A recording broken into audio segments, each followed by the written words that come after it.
నమస్తే అండి. మనం పాలిటీ గ్రూప్ 1 ప్రిలిమ్స్‌కి డిస్కస్ చేస్తున్నాం. అయితే పాలిటీలో మనం లాస్ట్ ఎపిసోడ్‌లో సెంటర్ స్టేట్ రిలేషన్స్‌కి సంబంధించి అడ్మినిస్ట్రేటివ్ రిలేషన్స్ ఇంకా లెజిస్లేటివ్ రిలేషన్స్ డిస్కస్ చేశాము. ఈ ఎపిసోడ్‌లో మనము సెంటర్ స్టేట్ రిలేషన్స్ కేంద్రానికి, రాష్ట్రానికి మధ్యలో ఉండే సంబంధాలలో ఫైనాన్షియల్ రిలేషన్స్ అంటే ఆర్థిక వనరులకి సంబంధించిన విభజన ఎట్లా జరుగుతుంది, ఆర్థిక వనరులకి సంబంధించి రాజ్యాంగంలో ఏమేమి ఇచ్చారో అన్నది డిస్కస్ చేయబోతున్నాం. So financial relations between centre and state ఇది డిస్కస్ చేయబోతున్నాం. ముందు మీకు ప్రిలిమ్స్కి ఏం అడుగుతారంటే అసలు ఫైనాన్షియల్ రిలేషన్స్లో ఫస్ట్ ఏ పార్ట్లో వస్తాయి, ఏ ఆర్టికల్స్లో వస్తుంది అని అడుగుతారు. పార్ట్ 12లో article 264 to 300 financial relations between centre and స్టేట్కి సంబంధించి ఉంటుంది. అయితే ఆర్థిక వనరుల విభజన ఎట్లా జరుగుతుంది, how are financial relations distributed అన్నది ఇంపార్టెంట్. దానికి ఆన్సర్ ఏంటంటే మీకు నేను లెజిస్లేటివ్ రిలేషన్స్లో 3 లిస్ట్ గురించి చెప్పాను. Union list, state list, concurrent list. ఈ 3 లిస్టుల ఆధారంగా అంటే ఈ 3 లిస్టులలో సబ్జెక్ట్ ఏ లిస్ట్లో వస్తే వారికి దానికి సంబంధించిన ఆర్థిక వ్యవహారాల మీద నిర్ణయం తీసుకునే హక్కు ఉంటుంది. ఉదాహరణకి అగ్రికల్చర్, వ్యవసాయం అనేది స్టేట్ లిస్ట్లో సబ్జెక్ట్. సో వ్యవసాయం మీద పన్ను విధించే హక్కు స్టేట్కి మాత్రమే ఉంటుంది. అదే మనం కార్పొరేషన్స్, పెద్ద పెద్ద కార్పొరేట్ కంపెనీస్ ఉంటాయి కదా, ఆ పెద్ద పెద్ద కార్పొరేషన్స్ అన్నవి యూనియన్ లిస్ట్లో రాసింది. సో యూనియన్ లిస్ట్లో కార్పొరేషన్స్ అన్నవి యూనియన్ లిస్ట్ సబ్జెక్ట్ కాబట్టి కార్పొరేట్ ట్యాక్స్ అన్నది సెంటర్ విధించడం జరుగుతుంది. ఈ విభజన, ఆర్థిక విభజన జరగడానికి మూలం సబ్జెక్ట్స్. ఎవరికి అంటే ఏ లిస్ట్లో ఏ సబ్జెక్ట్ ఉంది, ఏ అంశం ఏ లిస్ట్లో ఉందో ఆ అంశంకి సంబంధించి ఆర్థిక నిర్ణయాలన్నీ తీసుకునే హక్కు సెంటర్కి అయితే సెంటర్కి ఉంటుంది, స్టేట్కి అయితే స్టేట్కి ఉంటుంది. యూనియన్ లిస్ట్లో ఉన్న అంశాలకి సంబంధించి ఆర్థిక వ్యవస్థ మీద నిర్ణయాలు తీసుకునే హక్కు సెంటర్కి ఉంటుంది. స్టేట్కి సంబంధించి ఆర్థిక వ్యవహారాల మీద నిర్ణయం తీసుకునే హక్కు స్టేట్కి ఉంటుంది, అంటే స్టేట్ లిస్టులో ఉన్న సబ్జెక్ట్స్కి సంబంధించి. ఇది ఫైనాన్షియల్ రిలేషన్స్లో మనకు ఫస్ట్ తెలియాల్సింది. తర్వాత నెక్స్ట్ తెలియాల్సింది ఏంటంటే ఆర్టికల్ 265 చాలా చాలా ముఖ్యమైనది. ఆర్టికల్ 265 ఏమంటుందంటే no tax can be levied or collected except by authority of law. అంటే పన్ను విధించాలన్నా, పన్ను వసూలు చేయాలన్నా ఒక చట్టం ద్వారానే చేయాలి. Tax cannot be levied or collected except by authority of law అని అంటారు. అంటే మనం పన్ను విధించాలన్నా, పన్ను వసూలు చేయాలన్నా చట్టం ద్వారానే చెయ్యాలి అనే అర్థం. ఇది ఒక చాలా ముఖ్యమైన ఆర్టికల్ నంబర్ కూడా చాలా ముఖ్యమైనది. దీని అర్థం ఏంటంటే ఇప్పుడు మనకి పన్ను ఎవరు వేస్తారు, మంత్రులు వేస్తారు. పన్ను అంటే ఎగ్జిక్యూటివ్ వింగ్ ట్యాక్స్ కలెక్ట్ చేస్తుంది, ట్యాక్స్ లెవీ చేస్తుంది. కానీ ఎగ్జిక్యూటివ్ ఇండిపెండెంట్గా ట్యాక్స్ లెవీ చేయొచ్చా, కలెక్ట్ చేయొచ్చా అంటే వారికి ఇండిపెండెంట్గా లెవీ చేయడానికి, కలెక్ట్ చేయడానికి హక్కు ఉండదు. లెవీ చేసే రైట్, కలెక్ట్ చేసే రైట్ పార్లమెంట్కి మాత్రమే ఉంటుంది, లేదా స్టేట్ లెజిస్లేచర్కి మాత్రమే ఉంటుంది. దీని అర్థం ఏంటంటే ఒక చట్టం చేయాలి, ఆ చట్టం కింద ఏం tax, what tax, how much is the tax, ఎంత ట్యాక్స్, ఎప్పుడు పే చేయాలా, వెన్ టు పే, దాని తర్వాత ఎవరికి పే చేయాలో కూడా చెప్పాలా, హూమ్ టు పే, ఇవన్నీ వివరంగా రాసుంటేనే ట్యాక్స్ వేయడానికి వీలుంటుంది.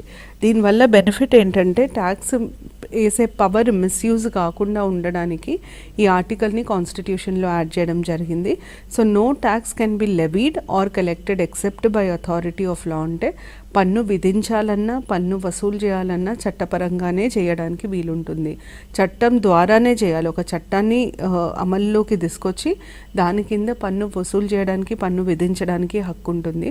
అంటే పార్లమెంట్ నిర్ణయం తీసుకోవాలి, లేదా స్టేట్ లెజిస్లేచర్ నిర్ణయం తీసుకోవాలి. ఇది ఒక సేఫ్ గార్డ్. మన మీద అనవసరపు ట్యాక్సెస్ వేయకుండా ఉండడానికి, మనని ప్రొటెక్ట్ చేయడానికి కాన్స్టిట్యూషన్ ఇచ్చిన ఒక సేఫ్ గార్డ్ ఇది ఆర్టికల్ 265. దాని తర్వాత నెక్స్ట్ మనకి తెలియాల్సింది ఏంటంటే ఈ ఆర్థిక వనరుల విభజన ఎట్లా జరుగుతుంది. నేను ఇంతకుముందు చెప్పినట్టు సబ్జెక్ట్స్ ఆధారంగా, అంటే సెంట్రల్ లిస్ట్లో ఉన్న సబ్జెక్ట్స్కి సంబంధించి అన్ని ఫైనాన్షియల్ రిసోర్సెస్ పార్లమెంట్ కంట్రోల్లో ఉంటాయి. స్టేట్ లిస్ట్కి సంబంధించి అన్ని ఫైనాన్షియల్ రిసోర్సెస్ స్టేట్ కంట్రోల్లో ఉంటాయి. అయితే ఇప్పుడు సెంటర్కి సంబంధించినంత వరకు సెంట్రల్ ఎట్లా ఉంటుందంటే సెంటర్ లెవీస్ ట్యాక్సెస్, ఈ పన్ను విధించే హక్కు సెంటర్కి ఉంటుంది. కానీ కలెక్టెడ్ ఎవరు దాన్ని వసూలు చేస్తారు, అండ్ అప్రోప్రియేటెడ్ ఎవరు దాన్ని ఖర్చు పెడతారు. అప్రోప్రియేటెడ్ అంటే ఖర్చు పెట్టడం, అప్రోప్రియేటెడ్ బై స్టేట్స్. ఇది ఒకటి. అంటే కేంద్రం పన్ను విధిస్తుంది, రాష్ట్రాలు వాటిని వసూలు చేస్తాయి, ఖర్చు చేస్తాయి. దీనికి ఉదాహరణ స్టాంప్ డ్యూటీస్. నెక్స్ట్ కేటగిరీ వచ్చేసి 5 భాగాలుగా విభజిస్తాం. కలెక్టెడ్ బై యూనియన్, సెంటరే కలెక్ట్ చేస్తుంది, అండ్ అప్రోప్రియేటెడ్ బై స్టేట్స్ అని అంటాం, బై స్టేట్స్. దీనికి ఉదాహరణ ఎస్జిఎస్టి. స్టేట్ జిఎస్టీని కలెక్ట్ చేసేది, వసూలు చేసేది సెంటర్, కానీ వాడుకునేది మాత్రం స్టేట్. దాని తర్వాత collected by union and shared with the states. వాళ్ళు వసూలు చేసిన పన్నులో స్టేట్కి షేర్ ఇవ్వాలి. దీనికి ఉదాహరణ ఇన్కమ్ ట్యాక్స్, ఐటీ. దాని తర్వాత కలెక్టెడ్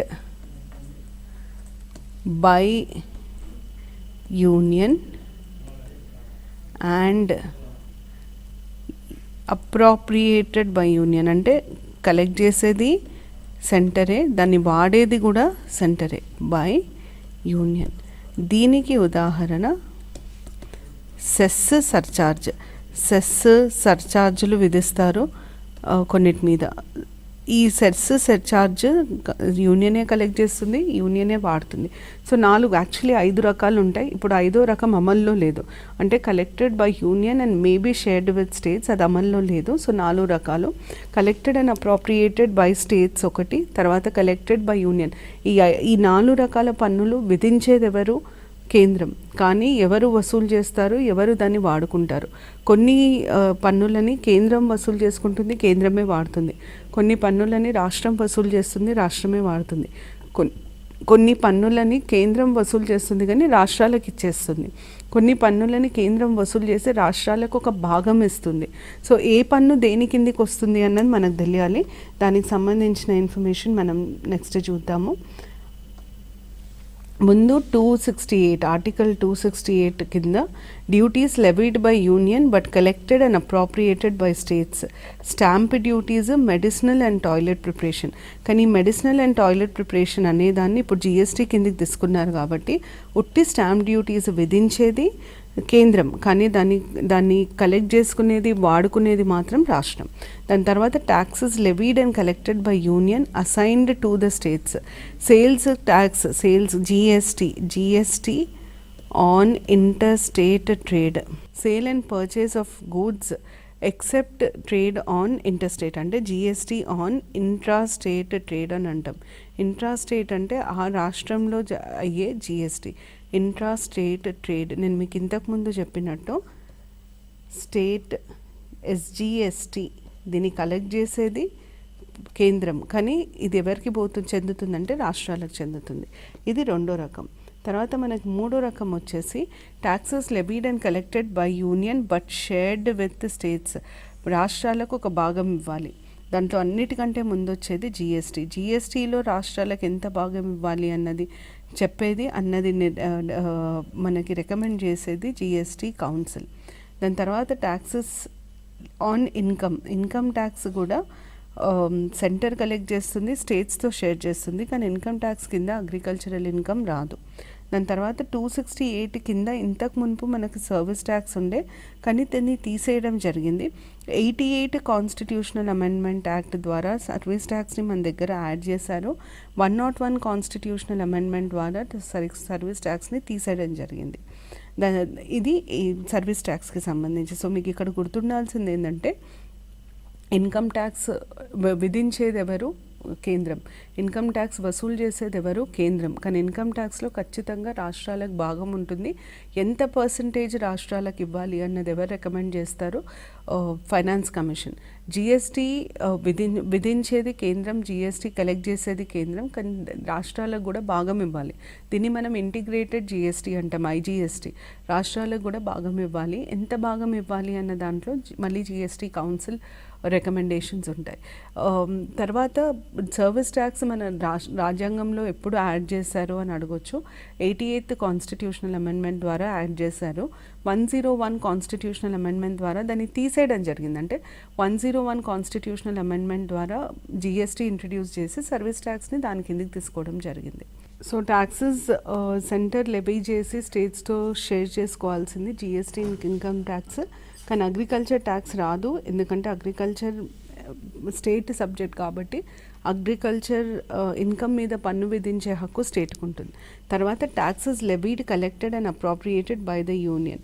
సర్చార్జ్, మనము సర్చార్జ్ అంటాం, సెస్ అంటాం. సెస్ అంటే ఏంటి, సర్చార్జ్ అంటే ఏంటి? సెస్ అంటే ట్యాక్స్, సెస్ అంటే బేసిక్గా ఒక పర్టిక్యులర్ అవసరం కోసము కలెక్ట్ చేసేదాన్ని మనం సెస్ అని అంటాము. ఫర్ ఎగ్జాంపుల్ ఎడ్యుకేషన్ సెస్ అంటాం, కృషి కళ్యాణ్ సెస్ అని అంటాం. కృషి కళ్యాణ్ సెస్ అంటే ఫార్మర్స్ వెల్ఫేర్ కోసము కలెక్ట్ చేసే అమౌంట్ని కృషి కళ్యాణ్ సెస్ అని అంటారు. ఎడ్యుకేషన్ని ప్రమోట్ చేయడానికి కలెక్ట్ చేసే అమౌంట్ని ఎడ్యుకేషన్ సెస్ అంటారు. అట్లా మనకు డిఫరెంట్ టైప్స్ ఆఫ్ సెస్ ఉంటుంది. సర్చార్జ్ అంటే ట్యాక్స్ ఆన్ ట్యాక్స్, దాన్ని సర్చార్జ్ అని అంటారు. ట్యాక్స్ మీద ట్యాక్స్, పన్ను మీద పన్ను విధించడాన్ని మనం సర్చార్జ్ అని అంటాం. సో ఇది సెస్, సర్చార్జ్కు ఉండే తేడా. సెంటర్ విధించే సర్చార్జ్లన్నీ సెంటర్కే పోతాయి, స్టేట్తో షేర్ చేసుకోవాల్సిన అవసరం లేదు. ఇది 5వ కేటగిరీ. నేను ఇంతకుముందు మీకు చెప్పాను ఈ 5వ కేటగిరీ ఉంటుంది, కానీ దీని వాడుకలో లేదు ఇప్పుడు, అందుకని రాయలేదు నేను. Taxes levied and collected by the union which may be distributed between union and state. Maybe అంటే ఖచ్చితంగా ఇవ్వాలి అని రూల్ లేదు, ఇవ్వచ్చు ఇవ్వకపోవచ్చు, అది దాని అర్థం. దాని తర్వాత నెక్స్ట్ మనకు తెలియాల్సింది సెంటర్ స్టేట్ ఫైనాన్షియల్ రిలేషన్స్లో జూట్ ప్రోడక్ట్స్, అంటే జూట్కి సంబంధించిన ఉత్పత్తులని ప్రమోట్ చేయడానికి కొన్ని రాష్ట్రాలకి కేంద్రం కొన్ని స్పెషల్ గ్రాంట్స్ ఇస్తుంది. ఏ రాష్ట్రాలకి గ్రాంట్స్ ఇస్తారన్నది ఇంపార్టెంట్.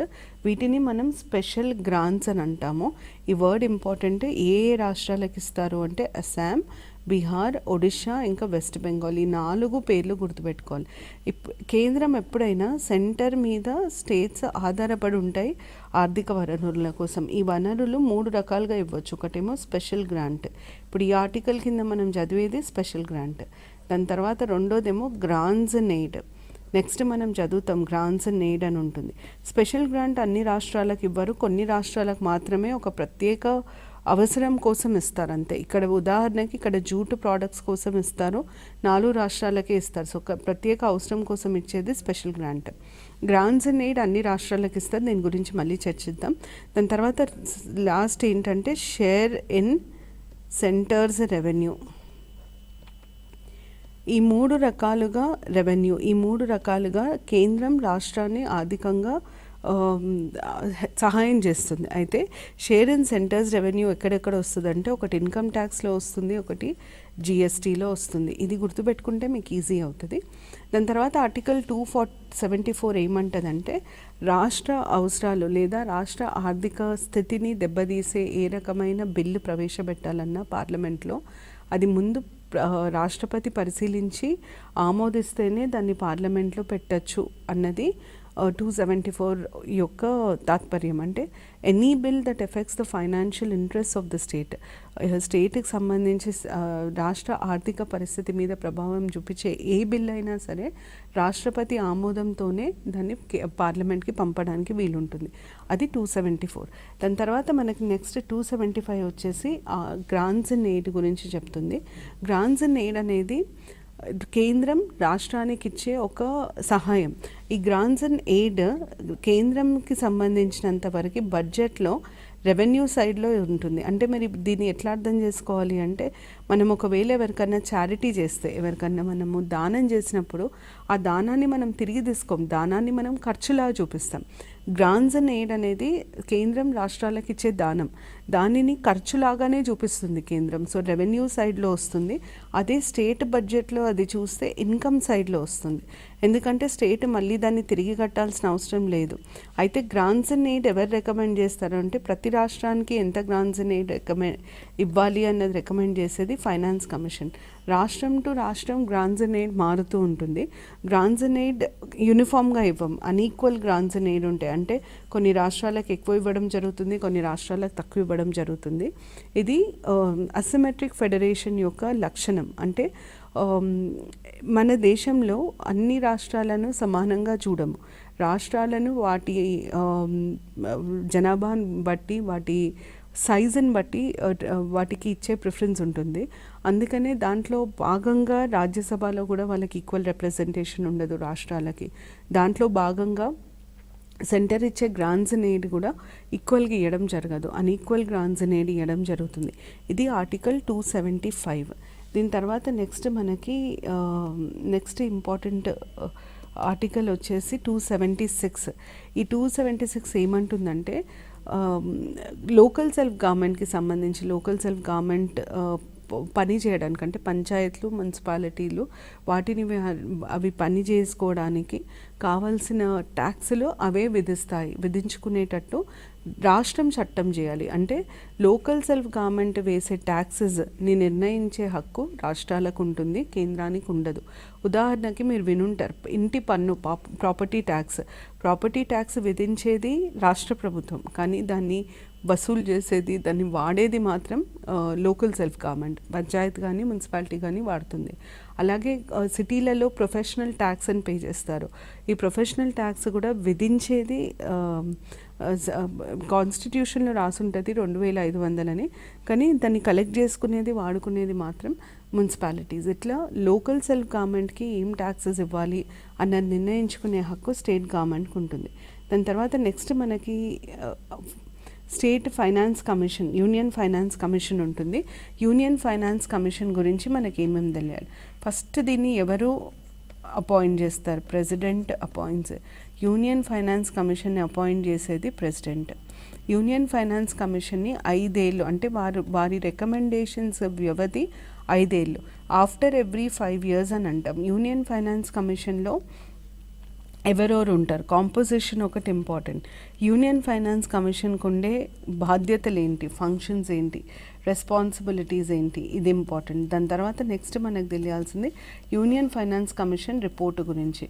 ఇప్పుడు యూనియన్ ఫైనాన్స్ కమిషన్ని అపాయింట్ చేసేది ప్రెసిడెంట్ కాబట్టి ఈ రిపోర్టు కూడా వారు ప్రెసిడెంట్కే పంపిస్తారు. ప్రెసిడెంట్ ఆ రిపోర్టుని పార్లమెంట్కి పంపిస్తారు. ప్రెసిడెంట్ ఆ రిపోర్టుని పార్లమెంట్కి పంపించడం జరుగుతుంది. సో మనకి ఈ అంశాలు తెలవాలి. ఫస్ట్ మీరు గుర్తుపెట్టుకోవాల్సింది ఏంటంటే ఆర్టికల్ నంబర్ 280 అండి ఆర్టికల్ నంబర్. ఈ ఆర్టికల్ నంబర్ అడిగే ఛాన్సెస్ ఎక్కువ ఉంటాయి. ఫైనాన్స్ కమిషన్కి సంబంధించిన ఆర్టికల్ నంబర్ ఏది అని అడుగుతారు. అయితే ప్రెసిడెంట్ ఎవరు అపాయింట్ చేస్తారు? నేను ఇంతకుముందు చెప్పినట్టు ప్రెసిడెంట్ అపాయింట్ చేస్తారు ఫైనాన్స్ కమిషన్. అయితే ఫైనాన్స్ కమిషన్ యొక్క పని ఏంటి? రాజ్యాంగం ప్రకారం ఫైనాన్స్ కమిషన్ యొక్క పని ఇక్కడ ఇట్లా ఇవ్వడం జరిగింది. నేను మీకు దీన్ని సింపుల్గా చెప్తాను. ఏ ట్యాక్సెస్ యూనియన్ వేయాలి, ఏ ట్యాక్సెస్ స్టేట్స్ వేయాలి. The distribution between the union and the taxes of the net proceeds of taxes which are to be or may be divided between them and the allocation between the states the respective shares of such proceeds. అంటే ఇప్పుడు కేంద్రం collect చేసే taxes, income tax ఉంది ఉదాహరణకి. ఈ income ట్యాక్స్లో ఎంత శాతం కేంద్రం తీసుకోవాలి, ఎంత శాతం రాష్ట్రాలకు వెళ్ళాలి. ఈ శాతంలో ఉదాహరణకి 40% రాష్ట్రాలకు ఇస్తాము అని అన్నారు. ఈ 40%లో ప్రతి రాష్ట్రానికి ఎంత ఇవ్వాలి, ఇది కూడా ఫైనాన్స్ కమిషనే సూచిస్తుంది. అంటే సెంటర్ ఎంత తీసుకోవాలి, స్టేట్ ఎంత తీసుకోవాలి. సెంటర్ 60 అనుకున్నాం, 40 స్టేట్ అనుకున్నాం. మన దగ్గర 28 రాష్ట్రాలు ఉన్నాయి. 28 రాష్ట్రాల్లో ప్రతి రాష్ట్రంకి ఇందులో ఎంత భాగం ఇవ్వాలి అన్నది కూడా ఫైనాన్స్ కమిషనే చెప్తుంది. రెండోది ఏంటంటే గ్రాంట్స్ ఇన్ ఎయిడ్, ఏ రాష్ట్రానికి ఎంత గ్రాంట్స్ ఇన్ ఎయిడ్ ఇవ్వాలి అన్నది కూడా ఫైనాన్స్ కమిషనే సూచిస్తుంది. మూడోది వచ్చేసి ఈ 73rd 74th అమెండ్మెంట్ ద్వారా యాడ్ చేయబడ్డాయి. 73rd 74th అమెండ్మెంట్ ద్వారా యాడ్ చేయబడ్డ ఈ 2 ప్రొవిజన్స్ ఏమంటాయంటే లోకల్ సెల్ఫ్ గవర్నమెంట్ పంచాయత్స్కి మున్సిపాలిటీస్కి వాటి పనికి సరిపడా నిధులు ఉండేటట్టు ఎలా రాష్ట్ర నిధులని పెంపొందించాలి అంటే, ఇప్పుడు సింపుల్ ఏంటంటే లోకల్ సెల్ఫ్ గవర్నమెంట్కి పంచాయతీలకు కానీ మున్సిపాలిటీస్కి కానీ పైసలు ఇచ్చేది ఎవరు? రాష్ట్రంకి మంచి ఆర్థిక వ్యవస్థ ఉంటేనే అది లోకల్ సెల్ఫ్ గవర్నమెంట్ని సపోర్ట్ చేయడానికి వీలుంటుంది. అందుకనే ఫస్ట్ రాష్ట్ర ఆర్థిక వ్యవస్థను ఎట్లా పెంపొందించాలి, ఎందుకు పెంపొందించాలి అంటే పంచాయతీలకి మున్సిపాలిటీలకి సపోర్ట్ చేయడానికి పెంపొందించాలి. ఎట్లా పెంపొందించాలి అన్న దాని మీద సూచనలు చేసే అధికారం కూడా ఫైనాన్స్ కమిషన్కి ఉంటుంది. ఇంకేదన్నా విషయం ఫైనాన్స్ కమిషన్ని సూచించమని ప్రెసిడెంట్ అడిగితే దాని మీద కూడా ఫైనాన్స్ కమిషన్ సూచనలు ఇవ్వడానికి వీలుంటుంది. ఇది ఫైనాన్స్ కమిషన్ విధి విధానం. దాని తర్వాత ఫైనాన్స్ కమిషన్లో ఎంతమంది ఉంటారు అంటే 4 ఉంటారు. ఇది చాలా చాలా ఇంపార్టెంట్. ఈ సెలెక్షన్ ప్రొసీజర్ చాలా ఇంపార్టెంట్. ఎందుకంటే 1+4 అని అంటాం. చైర్మన్కి ఉండాల్సిన ఎక్స్పీరియన్స్ ఏంటి అంటే ఎక్స్పీరియన్స్ ఇన్ పబ్లిక్ అఫైర్స్, తర్వాత ఒక మెంబర్ జడ్జ్ ఆఫ్ హైకోర్టుగా ఉండాలి, ఇంకొక member finances and accounts of government మీద ఐడియా ఉన్నవారై ఉండాలి, లేదా wide experience in financial matters in administration, లేదా స్పెషల్ నాలెడ్జ్ ఆఫ్ ఎకనామిక్స్. ఇవేమో అర్హతలు మెంబర్స్ అవ్వడానికి, ఇదేమో అర్హత చైర్మన్ అవ్వడానికి. 1+4 ఒక చైర్మన్ 4 మెంబర్స్ ఉంటారు ఫైనాన్స్ కమిషన్లో. అది ఇంపార్టెంట్. దాని తర్వాత నెక్స్ట్ మనకు తెలియాల్సింది రిపోర్ట్. ఫైనాన్స్ కమిషన్ రిపోర్ట్ గురించి 281 కింద ఇస్తారు. ఫైనాన్స్ కమిషన్ రిపోర్ట్ ఎవరికి సబ్మిట్ చేయాలి అన్న దాని మీదకి వస్తే ఫైనాన్స్ కమిషన్ రిపోర్ట్ సబ్మిట్ చేసేది ఫైనాన్స్ కమిషన్కి సంబంధించిన రిపోర్ట్ని మనము ప్రెసిడెంట్కి సబ్మిట్ చేస్తాం. ప్రెసిడెంట్ దాన్ని పార్లమెంట్కి పంపించడం జరుగుతుంది. ఇవి ఫైనాన్స్ కమిషన్కి సంబంధించిన వివరాలు. దీని తర్వాత కొన్ని మాత్రం మనకి ఇంపార్టెంట్ ఉంటాయి. ఆ వివరాలు నేను మీకు చెప్తాను. ఇప్పుడు ఉదాహరణకి ఎలక్ట్రిసిటీ సప్లై చేసేది స్టేట్ గవర్నమెంట్. ఎలక్ట్రిసిటీ సప్లై చేసినప్పుడు సెంటర్కి సంబంధించిన కొన్ని ఆఫీసెస్ స్టేట్లో ఉంటాయి. ఉదాహరణకి రైల్వే స్టేషన్స్ అన్నీ సెంటర్కి సంబంధించినవి. ఈ research organisations CCMB, IICT, DRDO ఇవన్నీ కూడా సెంటర్కి సంబంధించిన సంస్థలు. ఈ సంస్థలలో వాడే కరెంటుకి వారు కట్టాలా వద్దా, కరెంటు ఛార్జీలు కట్టాలా వద్దా అన్నదానికి రాజ్యాంగం ఏమంటుందంటే ఒకవేళ వాళ్ళు కరెంటు వాడితే వాడిన కరెంటుకి వాళ్ళు ఛార్జీలు కడతారు, కానీ సర్ఛార్జ్ మాత్రం విధించద్దు. సర్ఛార్జ్ అర్థం ఏంటి? విద్యుత్ ఛార్జీలలో ఇన్ని యూనిట్ల వరకు వాడితే ఇంత ఛార్జ్, ఇన్ని యూనిట్లు దాటితే ఇంకెక్కువ పే చేయాలి అంటారు. అంటే ఇంకెక్కువ ఛార్జ్ చేస్తారు. దాన్ని మనం సర్ఛార్జ్ అని అంటాం. ఆ సర్ఛార్జ్ వీటికి వర్తించదు. ఛార్జ్ మాత్రమే వాళ్ళు పే చేస్తారు, సర్ఛార్జ్ పే చేయరు. అలాగే ఈ ప్రాపర్టీస్ ట్యాక్స్ విధించే అధికారం రాష్ట్రానికి ఉంటుంది. మరి కేంద్రానికి సంబంధించిన సంస్థలకి సంబంధించిన ప్రాపర్టీ మీద రాష్ట్రం ట్యాక్స్ విధించచ్చా అంటే విధించడానికి వీలుండదు. అట్లాగే ఇన్కమ్ ట్యాక్స్ విధించే హక్కు కేంద్రానికి ఉంటుంది. మరి రాష్ట్ర ఇన్కమ్ మీద అంటే స్టేట్ ఇన్కమ్ మీద ట్యాక్స్ విధించచ్చా అంటే విధించడానికి వీలుండదు. ఇవన్నీ బేసిక్ ఇన్ఫర్మేషన్. వీటి మీద ఒకవేళ క్వశ్చన్స్ వస్తే మీరు ఆన్సర్ చేయగలిగేటట్టు ఉండాలి. దాని తర్వాత ఈ 291 ఆర్టికల్ నంబర్ చాలా ఇంపార్టెంట్.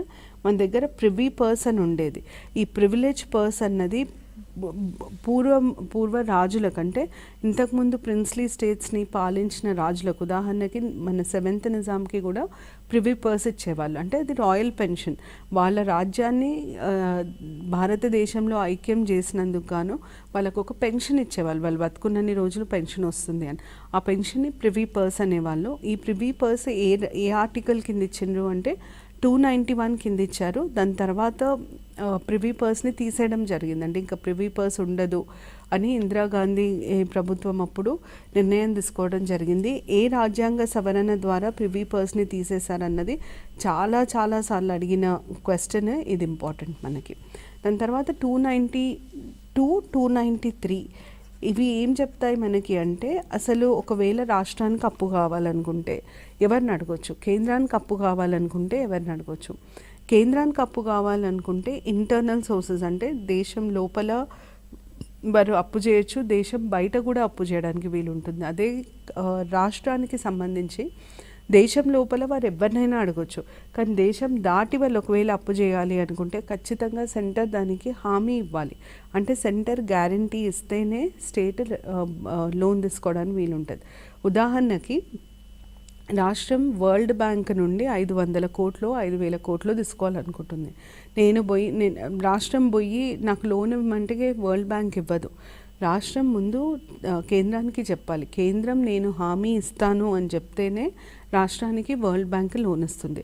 సో బయట సంస్థల దగ్గర అంటే దేశాన్ని దాటి సంస్థల దగ్గర రుణం తీసుకోవాలి రాష్ట్రం అనుకుంటే ఖచ్చితంగా కేంద్ర హామీ ఇవ్వాల్సి వస్తుంది. కానీ కేంద్రం మాత్రం బయట సంస్థల నుండి రుణాలు తీసుకోవచ్చు, ఇండియాలో ఉండే సంస్థల నుండి కూడా రుణాలు తీసుకోవచ్చు. పబ్లిక్ డెట్ అంటారు, మన దగ్గర నుండి కూడా తీసుకోవచ్చు, ఎవరి దగ్గర నుండి అయినా తీసుకోవచ్చు. ఇది రాష్ట్రానికి కేంద్రానికి సంబంధించి నిధుల ట్యాక్సుల గురించి. దాని తర్వాత నెక్స్ట్ మనకి ఆర్టికల్ 297 వచ్చేసి ఎక్స్క్లూజివ్ ఎకనామిక్ జోన్స్కి సంబంధించింది. ఇందులో కొన్ని ఆర్టికల్ నెంబర్స్ ఇంపార్టెంట్ ఉంటాయి. అంటే మనకి 280 ఒకటి ఇంపార్టెంట్, 291 ఒకటి ఇంపార్టెంట్, 297 ఒకటి ఇంపార్టెంట్. ఎక్స్క్లూజివ్ ఎకనామిక్ జోన్స్ అంటే ఇప్పుడు సౌత్ ఇండియా పెనిన్సులర్, ఈ పెనిన్సులర్ రీజన్ అంటే మనకి సముద్రం ఉంది, ఆ సముద్రంలో 200 నాటికల్ మైల్స్ వరకు సంబంధించిన అన్ని వనరులు ఆ 200 నాటికల్ మైల్స్ వరకు సంబంధించి రక్షణ బాధ్యత భారతదేశానికి ఉంటుంది. ఆ 200 నాటికల్ మైల్స్ ఏరియాని మనం ఎక్స్క్లూజివ్ ఎకనామిక్ జోన్ అని అంటాం. ఈ ఎక్స్క్లూజివ్ ఎకనామిక్ జోన్కి సంబంధించి ఏ నిర్ణయమైనా తీసుకునే అధికారం, హక్కు కేంద్రానికి మాత్రమే ఉంటుంది అని రాజ్యాంగంలో ఇవ్వడం జరిగింది. అయితే మీకు ఎగ్జామ్లో వచ్చే క్వశ్చన్ ఏంటంటే, which of the following articles deals with exclusive economic zone? ఒకటి, అది ఆర్టికల్ 297.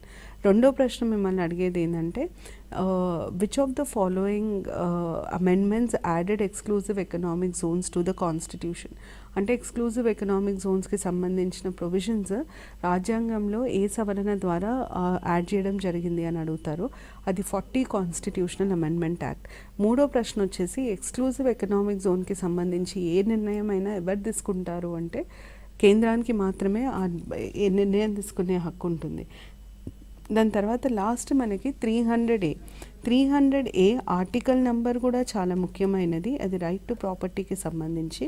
అయితే రాజ్యాంగం మనకి మీకు ప్రాపర్టీ కొనే హక్కు ఉంటుంది అని చెప్పదు. రాజ్యాంగం ఏం చెప్తుందంటే, ఒకవేళ మీకు ఏమన్నా ప్రాపర్టీ ఉంటే దాన్ని ఎవ్వరూ ఇల్లీగల్గా తీసుకోకుండా, అంటే మనం ఎన్క్రోచ్మెంట్, కబ్జా అంటాం కదా, కబ్జా చేయకుండా దాన్ని రక్షణ మాత్రం రాజ్యాంగం కల్పిస్తుంది. అంటే మనకున్న ప్రాపర్టీకి, ఆస్తికి కబ్జాకి గురవ్వకుండా రక్షణ మాత్రమే రాజ్యాంగాన్ని కల్పిస్తుంది. ఆర్టికల్ నెంబర్ చాలా చాలా ముఖ్యమైనది. Article number 300A. దాన్ని ఏ రాజ్యాంగ సవరణ ద్వారా తీసుకొచ్చారు అని అడుగుతారు. 48th కాన్స్టిట్యూషనల్ అమెండ్మెంట్ యాక్ట్ ద్వారా దాన్ని తీసుకురావడం. 44th కాన్స్టిట్యూషనల్ అమెండ్మెంట్ 1978 ద్వారా దాన్ని ఇంక్లూడ్ చేయడం జరిగింది. దాని తర్వాత అది ఒక సేఫ్ గార్డ్, రైట్ కాదు, మనకి అది రక్షణ మాత్రం కల్పిస్తుంది, హక్కు కల్పించదు. ఏం రక్షణ అంటే, మీకున్న ఆస్తిని ఎవ్వరూ కబ్జా చేయకుండా చూసే బాధ్యత మాకుంది అని అంటుంది. ఒకవేళ అక్వైర్ చేయాల్సి వస్తే, ప్రజా అవసరాల కోసం మన ఆస్తిని తీసుకోవాల్సి వస్తే మనకు దానికి కంపెన్సేషన్ ఇచ్చి తీసుకోవాలి ప్రభుత్వం. అది ఆర్టికల్ 300A చెప్తుంది. ఇప్పుడు ఆర్టికల్ 300A తరతో మనం ఫైనాన్షియల్ రిలేషన్స్ కంప్లీట్ చేస్తాము. కాకపోతే జిఎస్టీ కౌన్సిల్ ఒకటి చాలా ముఖ్యమైనది. మీకు జిఎస్టీ కౌన్సిల్కి సంబంధించి కొన్ని ప్రశ్నలు అడుగుతారు. ఫస్ట్ మీకు జిఎస్టీ ఏ అమెండ్మెంట్ ద్వారా వచ్చింది అని అడుగుతారు. 101 కాన్స్టిట్యూషనల్ అమెండ్మెంట్ ద్వారా వచ్చింది. దాని తర్వాత జిఎస్టీ కౌన్సిల్కి సంబంధించిన ఆర్టికల్ ఏది అని అడుగుతారు. 279 జిఎస్టీ కౌన్సిల్కి సంబంధించిన ఆర్టికల్. దాని తర్వాత నెక్స్ట్ మనకి వచ్చే ప్రశ్న ఏముంటుంది అంటే జిఎస్టీ కౌన్సిల్కి ఎవరు అధ్యక్షత వహిస్తారు అని అడుగుతారు. యూనియన్ ఫైనాన్స్ మినిస్టర్ జిఎస్టీ కౌన్సిల్కి అధ్యక్షత వహిస్తారు. రాష్ట్ర ఫైనాన్స్ మినిస్టర్లందరూ జిఎస్టీ కౌన్సిల్లో సభ్యుల్లాగా ఉంటారు. జిఎస్టీ కౌన్సిల్ ఒకవేళ నిర్ణయం తీసుకోవాలి అంటే ఏ మెజారిటీతో ఓట్ చేయాలి అని అడుగుతారు. జిఎస్టీ కౌన్సిల్ నిర్ణయం తీసుకోవాలంటే 3/4 ప్రెజెంట్ అండ్ ఓటింగ్ మెజారిటీతో నిర్ణయం తీసుకోవాలి. 3/4, 2/3 కాదు, హాఫ్ కాదు, 3/4 ప్రెజెంట్ అండ్ ఓటింగ్. దాని తర్వాత జిఎస్టీ కౌన్సిల్ ఓటు భాగాలు ఎట్లా ఉంటాయి అంటే రాష్ట్రాలకి 2/3 ఓటు భాగం ఉంటుంది, కేంద్రానికి 1/3 ఓటు భాగం ఉంటుంది. ఇదొకటి అడిగే ఛాన్స్ ఉంది. జిఎస్టీ అసలు ఏ ఇయర్ నుండి ఆమోదంలోకి వచ్చింది అన్నది కూడా అడుగుతారు. జిఎస్టీ కౌన్సిల్ దేని మీద నిర్ణయాలు తీసుకుంటుంది అంటే అసలు దేని మీద జిఎస్టీ వేయాలి, దేని మీద జిఎస్టీ వేయొద్దు, వేస్తే ఎంత వేయాలి. ఇప్పుడు మీకు జిఎస్టీలో స్లాబ్స్ ఉంటాయి, 12% అని, 15% అని, 18%, 8%, 22%. సో దేని మీద ఎంత జిఎస్టీ వేయాలి. దాని తర్వాత నెక్స్ట్ జిఎస్టీకి సంబంధించి కొన్ని రాష్ట్రాలు, ఈ స్పెషల్ స్టేటస్ ఉన్న రాష్ట్రాలకి ఎట్లాంటి షేర్ ఇవ్వాలి లేదా ఎట్లాంటి కంపెన్సేషన్ ఇవ్వాలి, ఇవన్నీ జిఎస్టీ కౌన్సిల్ నిర్ణయించడం జరుగుతుంది. సో జిఎస్టీ కౌన్సిల్కి సంబంధించి ఈ క్వశ్చన్స్ అడిగే ఛాన్సెస్ ఉన్నాయి. తర్వాత లాస్ట్ మనకు తెలియాల్సింది సెంటర్ స్టేట్ కమిషన్స్ గురించి. సెంటర్ స్టేట్కి సంబంధించి 3 ముఖ్యమైన కమిషన్లు ఉన్నాయి. మీకు 99% ఏమడుగుతారు అంటే ఏ కమిషన్ని ఎవరు అపాయింట్ చేశారు అని అడుగుతారు. రాజ్మన్నార్ కమిషన్ అన్నది తమిళనాడు గవర్నమెంట్ అపాయింట్ చేసింది. ఇది ఫస్ట్ కమిషన్, ఒక కేంద్ర రాష్ట్ర సంబంధాలని మీద ఇన్వెస్టిగేట్ చేయడానికి అపాయింట్ అయిన మొదటి కమిషన్ భారతదేశంలో రాజ్మన్నార్ కమిషన్. కానీ దీన్ని తమిళనాడు గవర్నమెంట్ అపాయింట్ చేసింది. దాని తర్వాత వచ్చింది సర్కారియా కమిషన్. సర్కారియా కమిషన్ని మనం ప్రథమ కేంద్ర రాష్ట్ర సంబంధాలకి సంబంధించిన కమిషన్ లాగా పరిగణిస్తాము. First centre state relation commission లాగా మనం దాన్ని కన్సిడర్ చేస్తాము. దాని తర్వాత సెకండ్ వచ్చింది మదన్ మోహన్ పుంచి కమిషన్. మదన్ మోహన్ పుంచి కమిషన్ మనకి యూపీఏ గవర్నమెంట్, మన్మోహన్ సింగ్ గారి గవర్నమెంట్ ఉన్నప్పుడు వచ్చింది. ఈ పుంచి కమిషన్ని మనం second centre state relation commission లాగా పరిగణిస్తాం. 99% మీకు ప్రిలిమ్స్లో కమిషన్ల పేర్లు, వాళ్ళు ఎవరు అపాయింట్ చేశారు, ఏ సంవత్సరంలో అపాయింట్ చేశారు వరకే అడుగుతారు, కానీ దీన్ని దాటి డీటెయిల్స్ అడిగే ఛాన్సెస్ ఉండవు. సో ఇది సెంటర్ స్టేట్ రిలేషన్స్కి సంబంధించిన ఇన్ఫర్మేషన్. లాస్ట్ వచ్చేసి ఇంటర్ స్టేట్ రిలేషన్స్కి సంబంధించిన ఇన్ఫర్మేషన్లో మీకు ఏం తెలియాలి అంటే ఇంటర్ స్టేట్ రిలేషన్స్ ఏ పార్ట్లో ఇస్తారు అన్నది తెలియాలి. పార్ట్ 13 కాన్స్టిట్యూషన్లో ఉన్న పార్ట్ 13లో ఇంటర్ స్టేట్ రిలేషన్స్కి సంబంధించిన అంశాలు ఉంటాయి. 301 to 307 ఆర్టికల్స్ దానికి సంబంధించి ఉంటాయి. ఇంతకంటే ఎక్కువ ఇంటర్ స్టేట్ రిలేషన్స్ మీద ప్రిలిమ్స్లో అడగరు. సో ఈ ఇన్ఫర్మేషన్ ప్రిలిమ్స్కి సంబంధించి సెంటర్ స్టేట్ రిలేషన్స్ మీద. నెక్స్ట్ ఎపిసోడ్లో మనము పంచాయత్ రాజ్, మున్సిపాలిటీస్ గురించి మాట్లాడుకుందాం. Thank you.